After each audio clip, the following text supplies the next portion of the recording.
CyberHub bunker and studio. You're tuning in to the CyberHub Podcast. And now for your host and CISO, James Azar.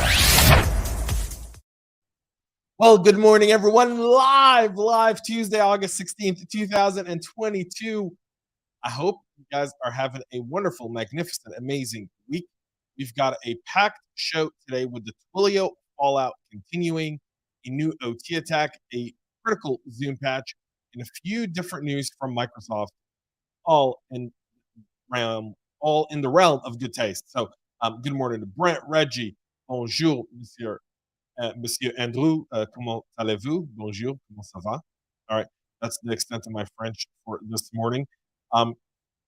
Before I get to my amazing double espresso, CyberHubPodcast.com, find all the latest content going on there. Really excited for some new segments I'm doing for y'all.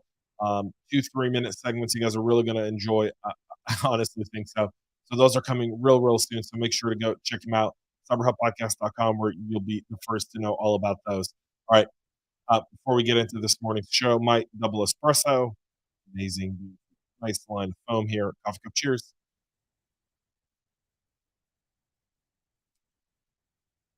Let's get into the Twilio fallout. So Signal on Monday disclosed impact from the Twilio breach after threat actors attempted to register the phone numbers of some of its users to new devices. Earlier this month, enterprise software vendor Twilio announced it fell victim to a cyber attack after one of its employees revealed their login credentials, and from there, they escalated privileges. Armed with the credentials, the threat actor accessed internal systems that contained customer data. Overall, 125 customers were impacted by the incident. Talked about this yesterday. There's no evidence that any passwords, authentication tokens, or API keys were accessed without authorization. So would you trust that so early in the investigation? The Enterprise Communication API Powerhouse said that they have improved the security of their internal systems and that the threat actors are relentless in their social engineering attempts. That's why security awareness training is critical. That's why a good security culture is important. But now there is the supply chain attack here, which impacted Signal. So Signal says that 1,900 of their customers were actually impacted by this one. And the message history is only stored on the device. Signal does not keep a copy of it, luckily, right? So luckily what Signal does they don't store this type of information. And so they weren't able to access it. They were just trying to register communication. You can obviously tell if it's 1,900 accounts. You can potentially understand that this was a more targeted attack and that Twilio was really a supply chain attack to really go downstream, and possibly they handpicked 125 customers they went after for the sake of intel. So the fallout there continues. Twilio's got some explaining to do around how their employee got social engineered and how they bypassed MFA and how they got access to their internal systems, and saying that these guys are crafty. Yes, our adversaries are crafty. You're supposed to be responsible in terms of your internal employees. So, but it also goes to point out the supply chain risk is just crazy, and there's some things, Signal can't control what just happened. They used Twilio, they vetted Twilio, they probably went through a whole vendor risk management piece of it, and here they are. So a new evil PLC attack is weaponizing PLCs to breach OT and enterprise networks, according to researchers.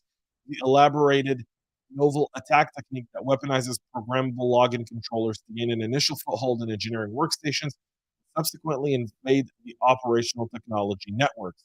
Dubbed Evil PLC by Clarity, the issue impacts engineering workstation software for Rockwell Automation, Schneider Electric, GE, P&R. I think that's Genji, Varo, and Emerson. The PLCs are a crucial component of industrial devices that control manufacturing process, both in critical infrastructure and manufacturing as well. Besides orchestrating the automation tasks, they're also configured to start and stop processes, generate alarms, hence why specific threat actors want to get their hands on it. Obviously, Stuxnet, by the way, to pipe dream of all targeted PLCs. So you can kind of see where this is going. There's a history there. It goes back 12 years, and it continues. The workstation application is a bridge between the OT and corporate networks. So We're trying to really leverage that to get access into the enterprise networks. You can see the list of all the impacted PLC devices here, and all the CVEs that are attached to them. And you want to make sure you address those workarounds or patching the software. Zoom patched a serious macOS app vulnerability that was disclosed at DEF CON. So DEF CON last week, hope everyone enjoyed it, had a great time. And Zoom informed customers last week that a macOS update for the Zoom application does patch 2 high-severity vulnerabilities. Details of the flaws were disclosed at DEF CON on Friday by macOS security researchers Patrick Wardell.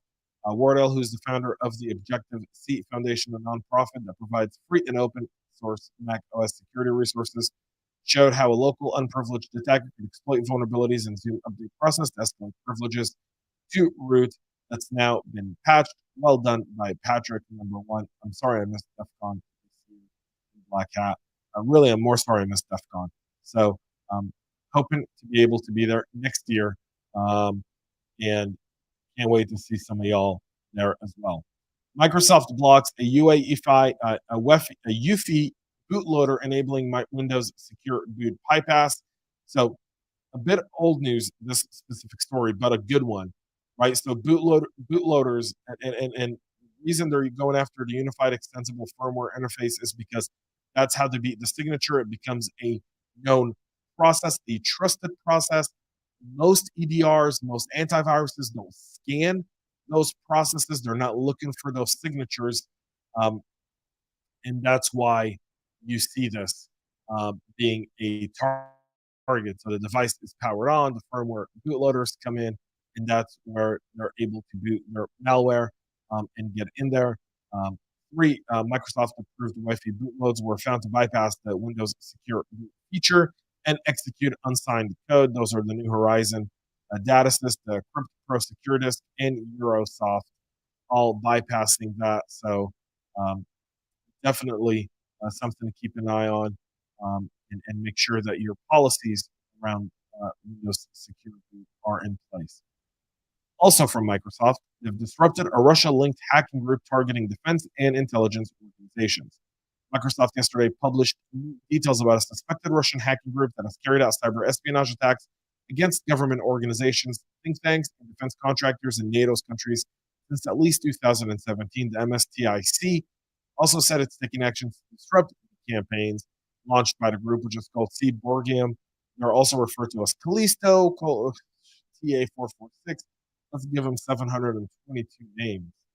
The group has been highly active this year, obviously because of the war between Russia and Ukraine.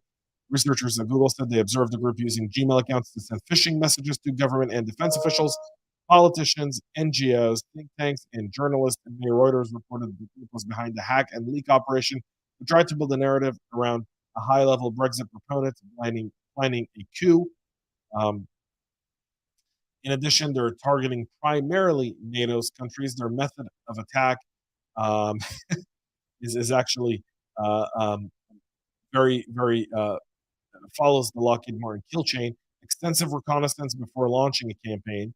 They create various social media profiles to identify people in the targeted distant social network of sphere and influence. Fraudulent profiles on LinkedIn, which is owned by Microsoft, were created by the group to spy on employees from specific organizations of interest. Once the group had conducted its reconnaissance and created accounts to be used in phishing attack, it generally emails the target with a benign message, typically exchanging pleasantries before referencing a non-existent attachment while highlighting a topic of interest. It's likely that the additional steps help the actor establish rapport and avoid suspicion, resulting in further interaction. Again, going for the human behavior here. Something to definitely keep in mind. Although there are several ways that the group gains access to the target's infrastructure, the simplest variation involves a URL that redirects the target to a server hosting the either Jinx or another phishing framework. The framework mirrors the sign-in page of a legitimate service, harvests credentials that the target enters and gives them access.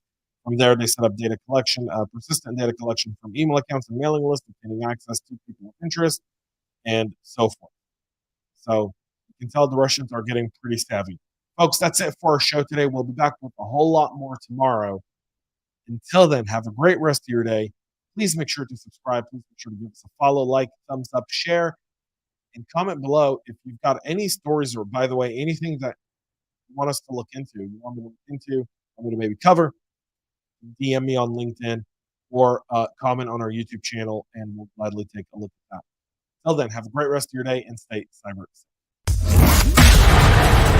We love feedback, so make sure to connect with us on social media and subscribe to our podcast on your favorite podcast listening platform.